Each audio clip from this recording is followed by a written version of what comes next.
Good morning, ma'am.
Good morning to all of you.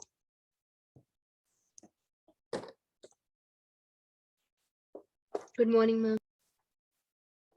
Good morning. So in last class, we discussed about the data dependence and data dependence graph. We also do one example, numerical problem. Okay, so the continuation of data dependence, we are solving one example today also.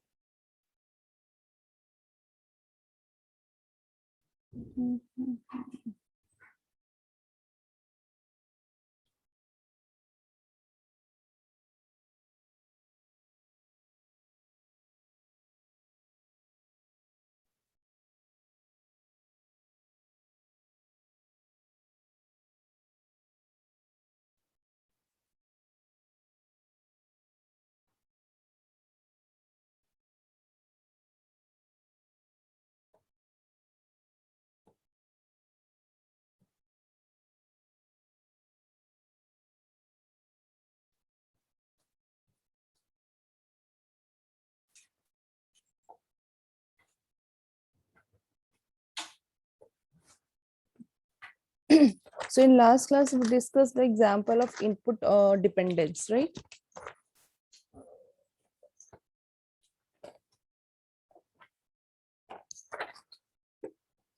So for input dependence, we are taking first example. Read 4 of AI, then rewind 4, then write 4 of A of I and rewind of 4. This is a statement 1, statement 2, statement 3 and statement 4, right? इस तरह से आपके example कोई दिया होगा जिसमें ये 4 statements है, राइट? तो आपको स्टेटमेंट्स देखकर ये आइडेंटिफाई करना है कि इसमें कौन से डिपेंडेंस है। तो क्लियरली हमें यहाँ पर मेंशन है read and right. Okay, so clearly यहाँ पर mention है read and write, तो we can easily identify this is a input output dependence, because in input output dependence we are using the read and write commands. Okay, so what we will do, first we have to transfer this statements in another statements, like जैसे मैंने आप लोगों को बताया था कि इस type से अगर कोई स्टेटमेंट्स दिए रहते हैं तो सबसे फर्स्ट स्टेट में आपको उसको चेंज करना रहता है, लाइक ठीक है। तो क्या करेंगे आप, read 4 of comma A of I means क्या है आपका, रीड एरे ए, ठीक है, read array A from tap unit 4। यहाँ पर जो 4 है वो आपका टैप यूनिट है, ठीक है। टैप यूनिट आपका कहाँ पे यूज होता है, जब हम कंपाइलर की बात करते हैं, ठीक है। तो कंपाइलर में हम टैप यूनिट्स का यूज करते हैं, वहां पर जो भी हमारे इंस्ट्रक्शन होते हैं वो टैप यूनिट्स को रीड करती है एंड एग्जीक्यूट करती है। तो यहाँ पर एरे क्या करेगा, हमारा जो एरे रीड करेगा एरे ए कहाँ से, टैप यूनिट 4 से, ठीक है। रिवाइंड 4 मींस रिवाइंड करेगा वो टैप यूनिट 4 को, देन राइट करेगा एरे बी को, सॉरी ये बी है नॉट ए, ठीक है। Write array B into tap unit, अब क्या करेगा, एरे बी को वो टाइप करेगा ये टैप यूनिट 4 में, एंड देन अगेन क्या करेगा, रिवाइंड करेगा टैप यूनिट 4 को, ठीक है। तो इस तरह से है। अगर हम अब इसका डिपेंडेंस ग्राफ अगर बनाना है तो हमें क्लियरली बताइए कि S1 एंड S3 ये दो स्टेटमेंट्स है जहां पर हमारे रीड और राइट कमांड्स हैं। तो हमारा डिपेंडेंस किस में होगा, डिपेंडेंसी S1 एंड S3 में, ठीक है। तो जब भी हम इनपुट डिपेंडेंस को बताते हैं तो मैंने बताया था आपको कि दो स्टेटमेंट्स के बीच में अगर हमारा इनपुट डिपेंडेंसी प्रेजेंट है तो हम उसे एक एरो के साथ ऊपर इनपुट डिपेंडेंस लिखते हैं एंड उसे शो करते हैं। तो यहाँ पर क्या होगा, S1 से S3 एंड ऊपर हम क्या लिखेंगे, IO, it shows your input dependence, ठीक है। क्लियर है ये?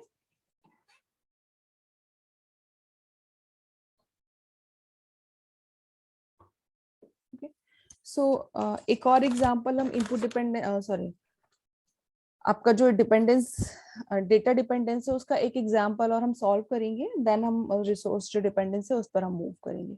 ओके, सो एक सिंपल से एग्जांपल मैं लेती हूँ।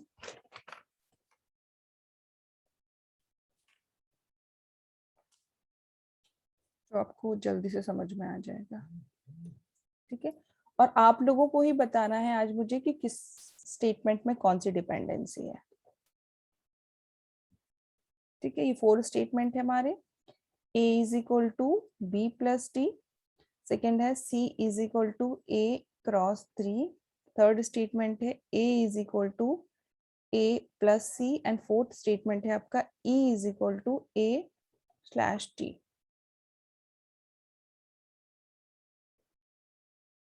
ठीक है। ये 4 स्टेटमेंट्स है। अब सबसे पहले आप मुझे बताएंगे इसमें फ्लो डिपेंडेंस,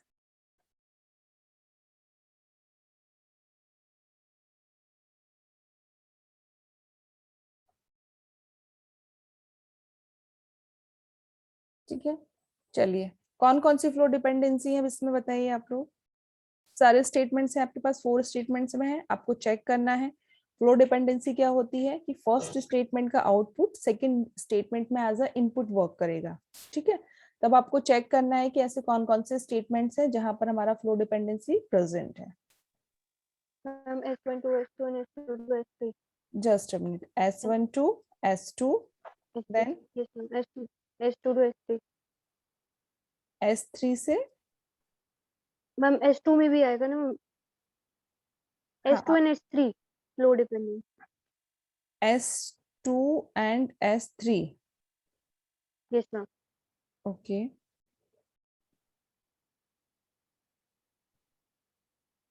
और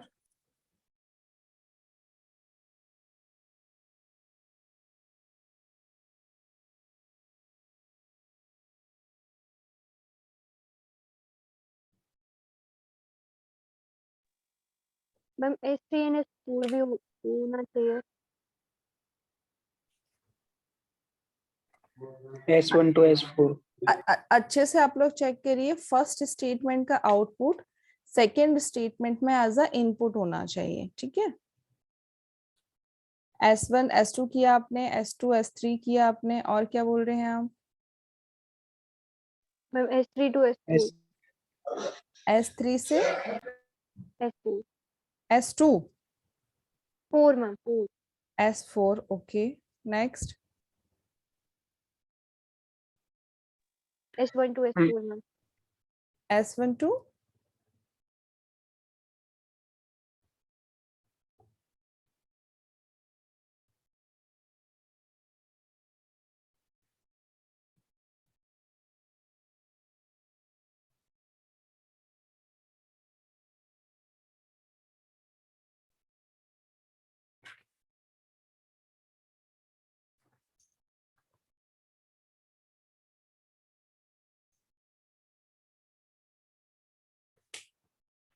और है इसमें नहीं है, देखिए अच्छे से।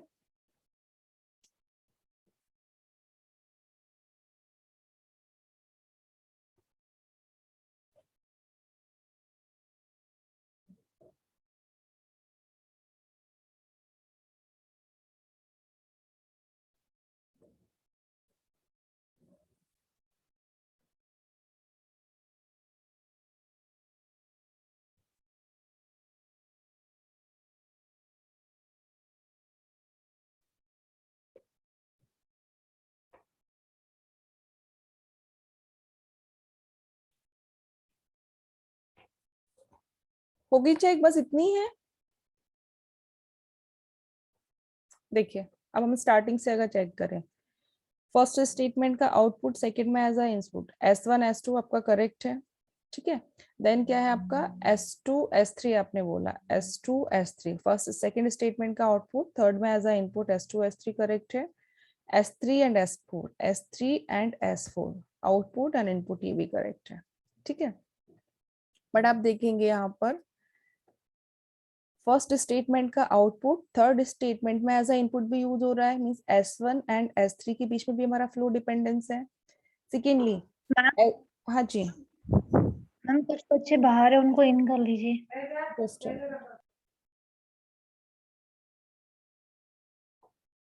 ओके। एंड थर्ड स्टेटमेंट में आप देखेंगे A एज अ आउटपुट भी यूज हो रहा है and A as a input भी यूज हो रहा है, तो हमारा एक flow dependence S3 and S3 के बीच में भी होगा।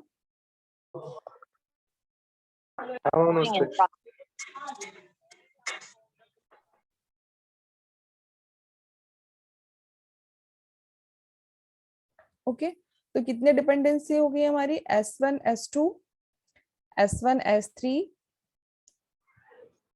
एंड हाँ अब आप देखिए S3 S4 ऑलरेडी हमारा यहाँ पर हो चुका है, बट स्टेटमेंट 1 एंड स्टेटमेंट अगर 4 देखें हम, ठीक है, फर्स्ट स्टेटमेंट का आउटपुट एंड फोर्थ स्टेटमेंट में एज अ इनपुट भी काम कर रहा है, तो हमारा एक S1 से S4 के बीच में भी क्या होगा, आपका फ्लो डिपेंडेंस होगा। तो टोटल फ्लो डिपेंडेंसी हमारी कितनी हो गई, 6 हो गई, ठीक है।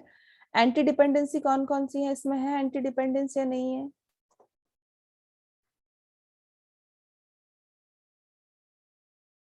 ठीक है, तो हमारा एंटी डिपेंडेंसी भी क्या होता है, फर्स्ट स्टेटमेंट का इनपुट सेकंड स्टेटमेंट में एज अ आउटपुट वर्क करेगा। तो आप स्टेटमेंट 2 एंड 3 को देखिए, ए जो है सेकंड स्टेटमेंट, उसमें ए एज अ इनपुट वर्क कर रहा है, बट स्टेटमेंट 3 में ए एज अ आउटपुट वर्क कर रहा है। तो हमारा एंटी डिपेंडेंस किसमें है, S2 एंड S3 में हमारा एंटी डिपेंडेंस भी है, राइट। अब हमें क्या चेक करना है, आउटपुट डिपेंडेंस है क्या हमारा कोई सा। आउटपुट डिपेंडेंस क्या होता है कि जब दो आउटपुट्स हमारे सेम होते हैं, ठीक है, तो ACAE means S1 and S3 में हमारा क्या है, आउटपुट डिपेंडेंस भी है। तो S1 एंड S3, ठीक है, S1 एंड S3 के बीच में हमारा आउटपुट डिपेंडेंस है। इनपुट डिपेंडेंस होगा, नहीं होगा, क्यों नहीं होगा, बिकॉज यहाँ पे रीड एंड राइट कोई भी कमांड्स यहाँ पर नहीं है, इसलिए हमारा इनपुट डिपेंडेंस नहीं होगा, ठीक है। तो हमारी फ्लो डिपेंडेंस है, एंटी डिपेंडेंस है, आउटपुट डिपेंडेंस है, ठीक है। फ्लो डिपेंडेंस हमारा सिंगल एरो से रिप्रेजेंट किया हमने, anti dependence arrow with bar and output dependence arrow with circle. ये क्लियर है सभी को?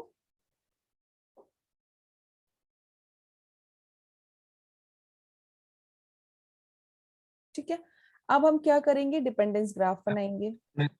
तो फ्लो डिपेंडेंसी में फिफ्थ वाली जो है वो कौन से बीच में है? Which one? फिफ्थ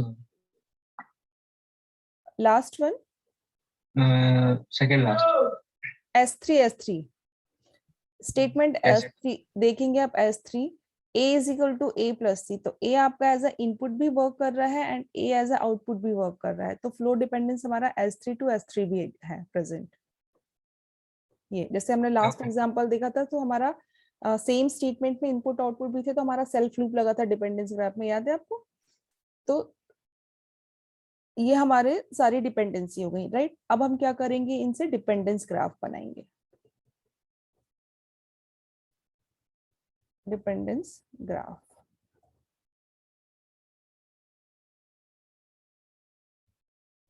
ठीक है, अब डिपेंडेंस ग्राफ कैसे कैसे बनेगा, आपके स्टेटमेंट्स कितने हैं, 4 स्टेटमेंट्स हैं, तो हमने सब कुछ नहीं करना है, 4 स्टेटमेंट्स को हम किसी भी किसी भी वे में आप उसे अरेंज कर सकते हैं। ठीक है, तो मैं लाइक ऐसे कर रही हूँ S1 S2 S3 and this is our S4। ठीक है, अब हमें क्या करना है, इन स्टेटमेंट्स को कनेक्ट करना है। ये स्टेटमेंट्स आपके क्या हो गए, 4 स्टेटमेंट आपके 4 नोड हो गए। अब हमें एजेस कनेक्ट करना है, तो एजेस हम कैसे करेंगे, जो हमारी डिपेंडेंसीज है। ठीक है, S1 एंड S2, ठीक है, S1 एंड S2 के बीच में क्या है, हमारा फ्लो डिपेंडेंस है, simple arrow.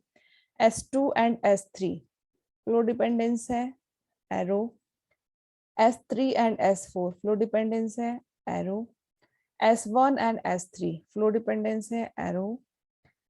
S3 and S3 flow dependence है, self loop.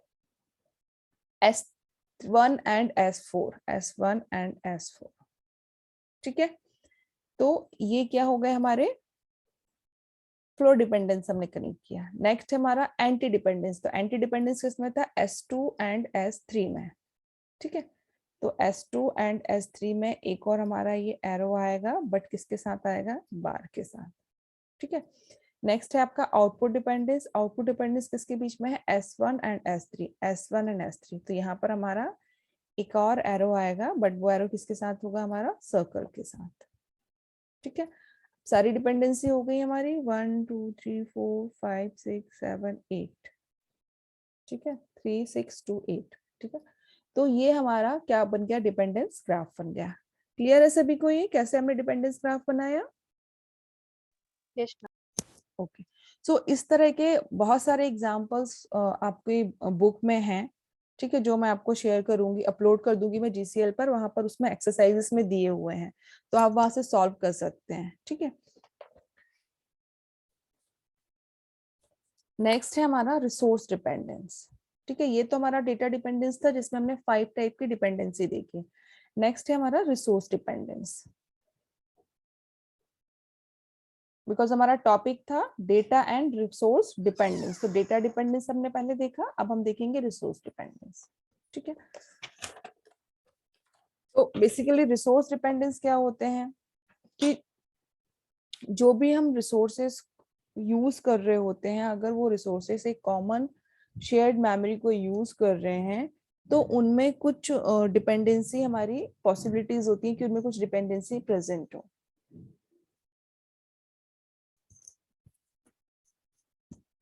I already refer the writers name and book name also. ठीक है, आपका मॉड्यूल 2 जो है वो आपका काय होंग की बुक में मिलेगा, जो कॉलेज में अवेलेबल है, बट उसमें सिर्फ आपका मॉड्यूल 2 का फर्स्ट पार्ट मिलेगा, उसका मैंने PDF बनाया हुआ है, वो मैं GCL पर अपलोड कर दूंगी। सेकेंडली बाकी के जो मॉड्यूल्स हैं उनके लिए आपको लोकल राइटर प्रेफर करना पड़ेगा, बिकॉज लोकल राइटर की बुक में आपको टॉपिक वाइज टॉपिक आपको सारा कंटेंट मिल जाएगा। एक बुक मेरे पास थी जो मैंने ऑलरेडी अपलोड कर दी है, गुंजन गोस्वामी की। ठीक है, एक अमित मिश्रा करके भी हैं, उनकी भी आप बुक देख सकते हैं, और भी आपको बुक्स मिल जाएंगी लोकल राइटर की अगर आप सर्च करेंगे तो। ठीक है, तो रिसोर्स डिपेंडेंस बेसिकली क्या होता है, this resource dependence is concern with the conflict in using shared resources. ठीक है, तो shared resources like we are using a integer units or we are using a floating units, registers and memory areas among a parallel events। ठीक है, तो ये जो हमारे shared resources हैं, आपका इंटीजर है, फ्लोटिंग है, रजिस्टर है, मेमोरी है। ठीक है, ये सारे के सारे जो हमारे क्या है, resource event, resource shared resource है। तो हमारा रिसोर्स डिपेंडेंस क्या होता है कि अगर ये रिसोर्सेज जो हैं वो एक कॉमन शेयर्ड रिसोर्स को शेयर करेंगे, तो उनमें हमारे रिसोर्स डिपेंडेंसी प्रेजेंट होने की पॉसिबिलिटीज हैं। ठीक है। तो इनमें बेसिकली क्या होता है, कॉन्फ्लिक्ट आता है when we are using resource in an ALU, ठीक है। conflict, so it may be create a conflict and we call it ALU dependence. How it will create a conflict, ठीक है। तो ALU आपको पता है कि हमारा एक सिंगल ALU होता है, ठीक है, अरिथमेटिकल लॉजिकल यूनिट, एंड उसके अंदर हमारे मल्टीपल फंक्शंस होते हैं, ठीक है। तो अगर हम सपोज ये कोई हमारा एक ALU है, ठीक है, सपोज ALU में मैं एडिशन का कोई ऑपरेशन दे रही हूँ, एंड यहाँ पर हमारे पास मल्टीपल एडिशन के ऑपरेशंस हैं जिन्हें हमें परफॉर्म करवाना है मल्टीपल स्टेटमेंट्स में, ठीक है। तो अब ये पैरेलली एग्जीक्यूट तो नहीं होंगे, वन स्टेटमेंट हमारा पहले एग्जीक्यूट होगा, देन हमें पता चलेगा कि हम लास्ट में मर्ज करेंगे। तो यहाँ पर ये एक कॉमन ALU है जो मल्टीपल इंस्ट्रक्शंस में कर रहा है। तो ये मल्टीपल ऑपरेशंस जो हैं एडिशन के, वो सिंगल एक ऑपरेशन एडिशन जो ALU का है उसको शेयर कर रहा है, ठीक है। तो इसकी वजह से यहाँ पर कॉन्फ्लिक्ट्स हो सकते हैं ये मल्टीपल ऑपरेशंस में, ठीक है, because they are using a common resource, ठीक है। Similarly if we are using a different memory storage, ठीक है, तो there is a possibilities also कि वहां पर हमारा स्टोरेज डिपेंडेंस प्रेजेंट हो। कैसे होगा कि सपोज ये कोई एक हमारा मेमोरी है या कोई एक हमारा स्टोरेज है, ठीक है, उस स्टोरेज में हमें बहुत सारा डेटा हम स्टोर कराते हैं। अब मेमोरी के अंदर हमारी डिफरेंट डिफरेंट लोकेशंस होती हैं जहां पर हम क्या करते हैं, हमारा डेटा स्टोर कराते हैं। But sometimes we don't know मतलब where we are going, where the data are going and which place is stored in a memory and which location, ठीक है। तो आपने जैसे ऑपरेटिंग सिस्टम में पढ़ा था, कॉन्फ्लिक्ट वहां पर आता है कि हमारा सेम मेमोरी में, सपोज ये हमारा मेमोरी है एंड मेमोरी के अंदर डिफरेंट लोकेशन है। तो अगर एक लोकेशन में अगर हमारा ऑलरेडी कोई डेटा स्टोर है एंड सेम लोकेशन के लिए अगर हमारा कोई दूसरा डेटा रिक्वेस्ट करता है, तो वहां पर हमारा कॉन्फ्लिक्ट होता है या फिर हम उसे किसी और लोकेशन को मूव कराते हैं, ठीक है। तो सिमिलरली यहाँ पर अगर हम एक कॉमन मेमोरी का यूज करेंगे और वहां पर मल्टीपल हमारी डिफरेंट लोकेशंस हैं एंड वहां पर हमारे अगर हम डिफरेंट डिफरेंट स्टेटमेंट्स को या इंस्ट्रक्शन को या डेटा को स्टोर कराएंगे, तो वहां पर भी हमारी कॉन्फ्लिक्ट की पॉसिबिलिटीज ऑकर होती है, कॉन्फ्लिक्ट होता है, ठीक है। तो जो हमारे वहां पर क्या, उसे हम क्या बोलते हैं, स्टोरेज डिपेंडेंस बोलते हैं, ठीक है।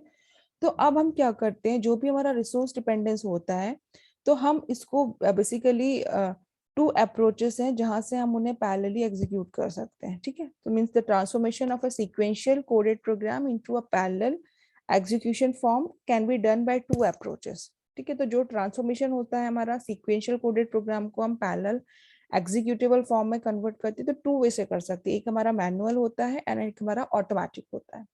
मैनुअल जो अप्रोच है वो कौन करते हैं, हम हमारा जो भी प्रोग्रामर है वो क्या करता है, मैनुअली जो भी हमारी एक्सप्लिसिट जो आउटसाइड पैरेललिज्म्स हैं उनको यूज करके उनको एग्जीक्यूट करता है, ठीक है।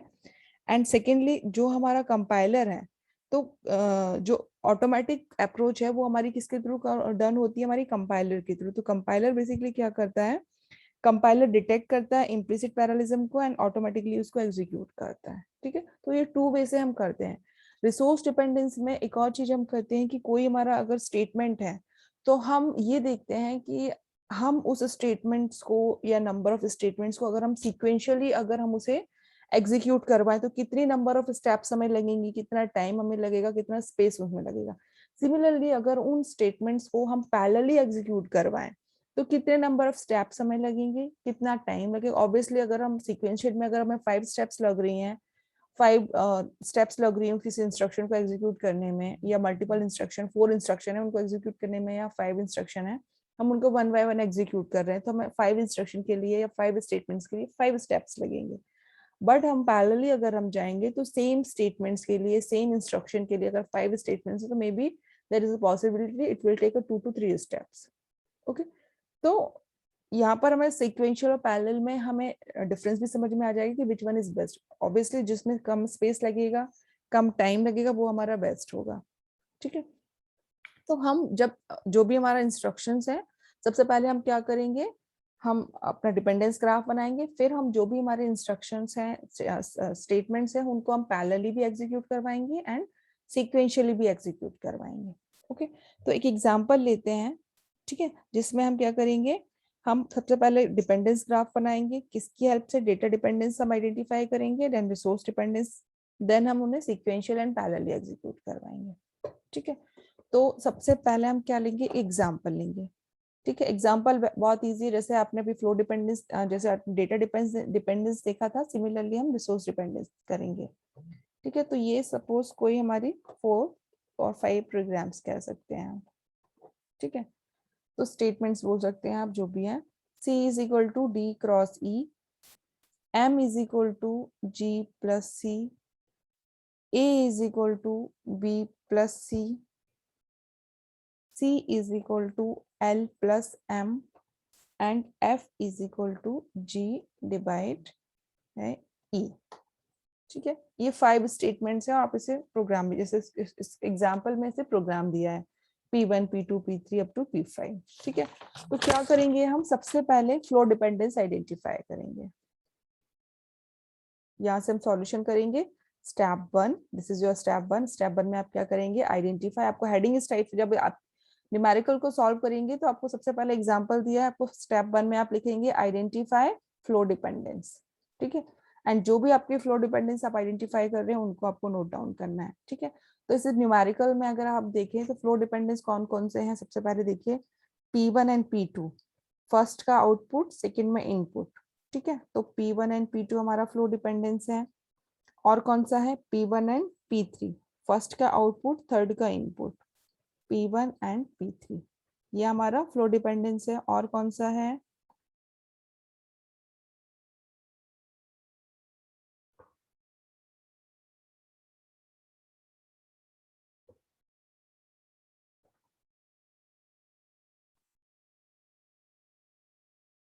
Okay, P2 and P2 and P4, देखिए फर्स्ट सेकेंड स्टेटमेंट में M एज अ आउटपुट है, बट फोर्थ स्टेटमेंट में M एज अ इनपुट है, तो P2 एंड P4। ठीक है, और है कोई से फ्लो डिपेंडेंस, यहाँ पर नहीं है, ये हो गया है, ये हो गया है, आई थिंक कितने ही हमारे फ्लो डिपेंडेंस 3 है, राइट। नेक्स्ट हमारा क्या है, एंटी डिपेंडेंस। एंटी डिपेंडेंस कोई से प्रेजेंट है या अवेलेबल है यहाँ पर, P3 and P4 P3 and P4, P4 okay, P3 and P4, right. First statement में C as a input work कर रहा है, बट 4 में एज अ आउटपुट वर्क कर रहा है। एंड नेक्स्ट कौन सा होगा हमारा, P2 P4 भी हो सकता है। P2 P4, P2 P4, right. C as a input है and C as a output है।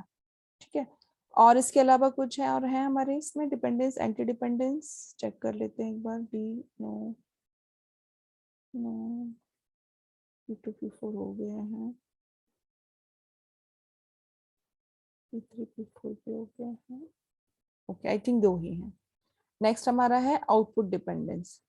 आउटपुट डिपेंडेंस मींस 2 आउटपुट हमारे सेम होना चाहिए, तो यहाँ पर हमारे P1 एंड P4, देखिए C एंड C सेम है, तो यहाँ पर क्या आ जाएगा आपका P1 to P4 arrow with circle, ये हमारा ये हो गया। ठीक है, अब देखिए, अब हमें क्या बनाना है, डिपेंडेंस ग्राफ बनाना है। ठीक है, डिपेंडेंस ग्राफ, सबसे पहले तो हम डिपेंडेंस ग्राफ बना लेते हैं अपना जो डेटा डिपेंडेंस पे हम बनाते थे। ठीक है, तो हमने यहाँ पर P1 P2 P3 एंड ये P4 ले लिए हैं।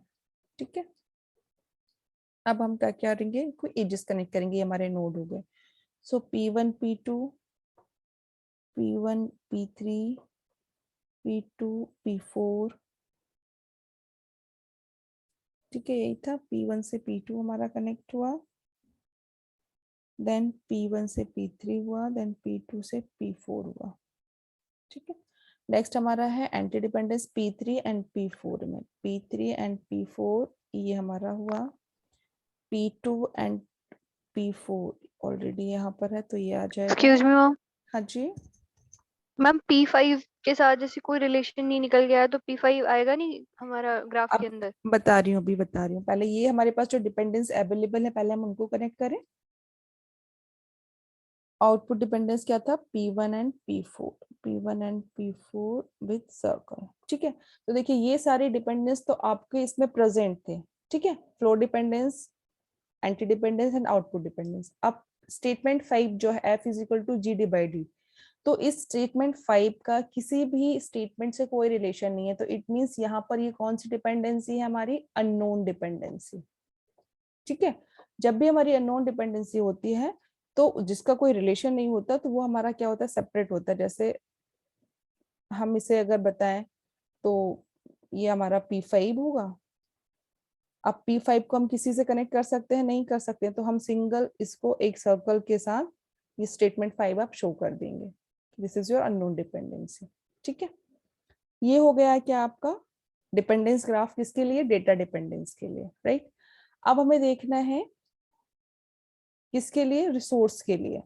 ठीक है, तो रिसोर्स डिपेंडेंस के लिए जब हम बनाएंगे तो हम अब क्या करेंगे कि हमने पहले यहाँ पर नोड लिए थे P1, P2, P3, P4, P5। अब हम उनकी जगह उनके क्या लेंगे? जो उनमें ऑपरेशन परफॉर्म हो रहा था, like addition, multiplication and division, बोलेंगे। सो P1 एंड P1 के बीच, P1 के लिए क्या यूज हो रहा था? हमारा मल्टीप्लिकेशन, राइट। P2 के लिए क्या यूज हो रहा था? हमारा एडिशन। ठीक है, अब एडिशन 3 हमारे यूज हो रहे थे P2, P3 एंड P4 के लिए, तो हम यहाँ पर नेमिंग कर देते हैं, लाइक 1, 2 एंड 3। ठीक है, तो ये 3 हमारे एडिशन हो रहे थे एंड स्टेटमेंट 5 में हमारा क्या हो रहा था? डिवीजन हो रहा था, तो हम इसको भी साइड में डिवीजन को भी ले लेते हैं। ठीक है, तो ये आपका P1 है, ये आपका P2 है, ये आपका P3 है, ये आपका P4 है एंड ये आपका P5 है। क्लियर है ये? नाउ अब हमें क्या करना था? कनेक्ट करना था, जैसे हमने फ्लो डिपेंडेंस में किया। तो सिमिलरली पहले फ्लो डिपेंडेंस को जैसे हमने कनेक्ट किया था वैसे कर लेते हैं। तो P1 P2 में था हमारा, देन हमारा था P1 P3 में, देन हमारा था P2 P4 में।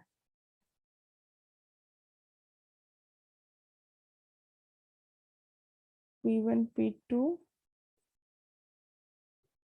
P2 P3।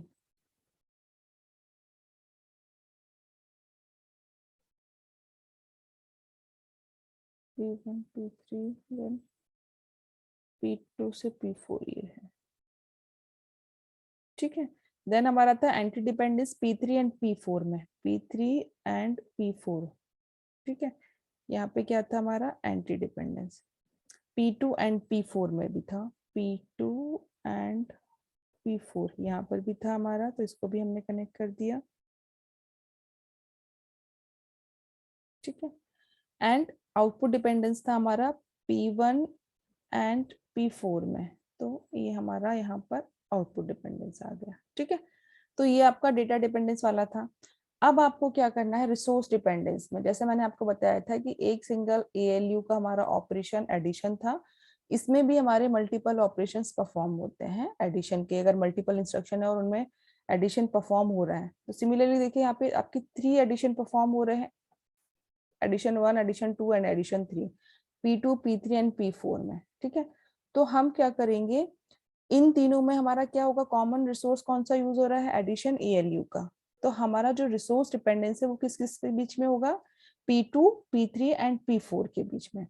तो आपको क्या करना है? जब भी हम रिसोर्स डिपेंडेंस की बात करते हैं तो रिसोर्स डिपेंडेंसी हम किसके थ्रू बताते हैं? डॉटेड लाइन के through, dotted line with arrow. ठीक है, तो ऐसे हम रिप्रेजेंट करते हैं। तो हमारा रिसोर्स डिपेंडेंस किसमें है? P2, P3 एंड P4 में। तो हम यहाँ पे सिर्फ डॉटेड लाइन बनाएंगे, लाइक दैट, लाइक दिस। ये हमारा डॉटेड है P2, then this is our P2 से P3, P3 से P4 एंड यहाँ पर हमारा ये आ गया। ठीक है, तो ये हमारा क्या है? रिसोर्स डिपेंडेंस है। ठीक है, तो जिन जिन के बीच में जो कॉमन हमारे ऑपरेशन परफॉर्म होंगे वो हमारा क्या होगा? रिसोर्स, कॉमन रिसोर्स होगा। और उसके लिए हमारे क्या होगी वहां पर रिसोर्स डिपेंडेंसी प्रेजेंट होगी। ठीक है, लाइक यहाँ पर जैसे आपके यहाँ पर 3 आपके एडिशन ऑपरेशन परफॉर्म हो रहे हैं। इन प्लेस ऑफ एडिशन अगर हम दूसरा कोई एग्जांपल लें और उसमें हमारे मल्टीप्लिकेशन के अगर हमारे 2 या 3 ऑपरेशन हो रहे हैं, सपोज या 4 हो रहे हैं, लाइक 1 2 3 एंड 4, तो यहाँ कहीं पर हमारे 4 ऑपरेशंस होंगे एंड उनके बीच में हमारा कॉमन सोर्सेस हैं, दैट इज मल्टीप्लिकेशन। तो वहां पर उन 4 स्टेटमेंट्स के बीच में हमारे क्या होंगे, रिसोर्स डिपेंडेंसी हो गया। ठीक है, ये क्लियर है रिसोर्स डिपेंडेंस। अब मैंने आपको बताया था कि हम इसमें क्या करते हैं, जो भी हमारे इंस्ट्रक्शंस होते हैं या प्रोग्राम्स होते हैं या स्टेटमेंट्स होते हैं, हम उनको 2 वे में क्या करते हैं, एग्जीक्यूट करते हैं। एक होता है हमारा सीक्वेंशियल और एक होता है हमारा पैरेलल। ठीक है, अब सीक्वेंशियल एंड पैरेलल के लिए हम क्या करते हैं, डिफरेंट डायग्राम बनाते हैं। ठीक है,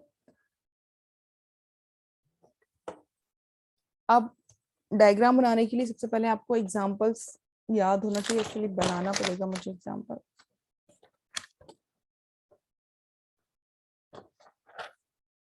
वन मिनट है, आई थिंक कंप्लीट नहीं हो पाएगा बिकॉज ये 2 डायग्राम बनेंगे आपके सीक्वेंशियल एंड पैरेलल के। तो कल की क्लास में हम ये डायग्राम कंप्लीट करेंगे एंड नेक्स्ट जो है हमारा कंट्रोल डिपेंडेंसी वो डिस्कस करेंगे हम। ठीक है, सो डेटा एंड रिसोर्स डिपेंडेंसी सभी को क्लियर है जो अभी तक बताए हैं? बिकॉज डेटा डिपेंडेंसी से आपको छोटे छोटे टॉपिक जो डेफिनेशंस हैं, लाइक आपके टाइप्स ऑफ डिपेंडेंसीज हैं, उनसे क्वेश्चंस बन सकता है एमसीक्यूज में भी और आपके 1 मार्क्स में भी। या आपको डेटा डिपेंडेंस डिफाइन करने के लिए बोल सकते हैं, तो उसमें आपको डेटा डिपेंडेंसी डिफाइन करना है एंड उसके टाइप्स बताना है और उनका रिप्रेजेंटेशन बताना है कि किस टाइप से आप रिप्रेजेंट करते हैं।